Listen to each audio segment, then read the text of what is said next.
मतलब ये होता है कि मानसून में जनरली लोग ज़्यादा कंप्लेन करते हैं हेयर फॉल की, तो हम इसका केयर कैसे कर सकते हैं? मानसून है तो भी हमें इसकी केयर कैसे करनी चाहिए?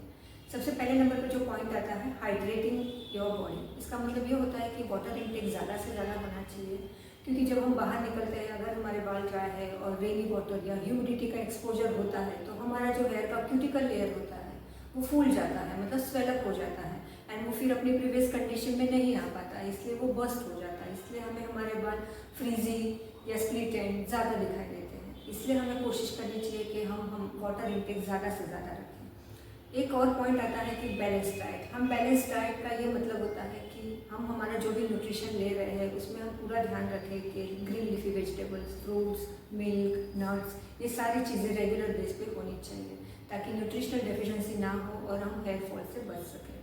और एक पॉइंट आता है कि वाइट टूथ वाला कोम हमें यूज़ करना चाहिए।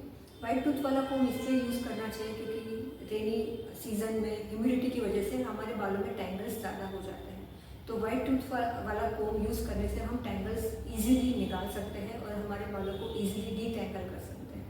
और एक पॉइंट रहता है कि वाइट टूथ वाला कोम भी कौन सा, उसमें प्लास्टिक वाला कोम हमें यूज़ नहीं करना है, हमें वुडन कोम यूज़ करना चाहिए, क्योंकि वुडन कोम जो होता है वो एंटी स्टैटिक इन नेचर होता है और जनरली प्लास्टिक कोम में स्टैटिक चार्ज प्रोड्यूस होता है, तो उसकी वजह से भी frizziness and dryness and hair fall बढ़ता है। तो हमें ये कोशिश करनी चाहिए कि वुडन वाला कोम हम यूज़ करें, वाइट टूथ वाला। और एक पॉइंट आता है कि हम हमारे बालों को हमें ऑयलिंग करना चाहिए रेगुलर बेस पे, वीक में 2 से 3 बार हमें ऑयल करना चाहिए और जब ओवरनाइट रखना है और जब हम नेक्स्ट डे मॉर्निंग वॉश करें तो हम जो भी शैम्पू यूज़ करें वो माइल्ड होना चाहिए, SLS फ्री होना चाहिए, पैराबेन फ्री होना चाहिए, ताकि हम कम से कम केमिकल एक्सपोजर अपने बालों को दे सकें।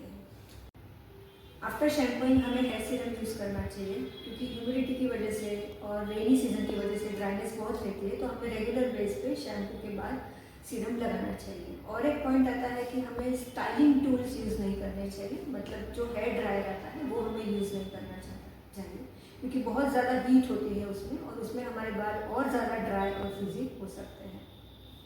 और एक पॉइंट आता है कि हम हमारे बालों को बांध के रखें, खुला ना छोड़ें, क्योंकि खुला छोड़ेंगे तो ज़्यादा एक्सपोजर होगा ह्यूमिडिटी, रेनी वाटर से, तो बाल और डैमेज हो सकते हैं।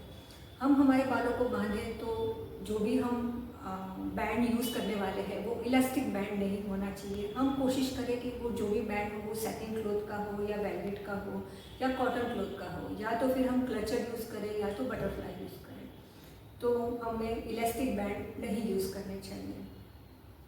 धन्यवाद।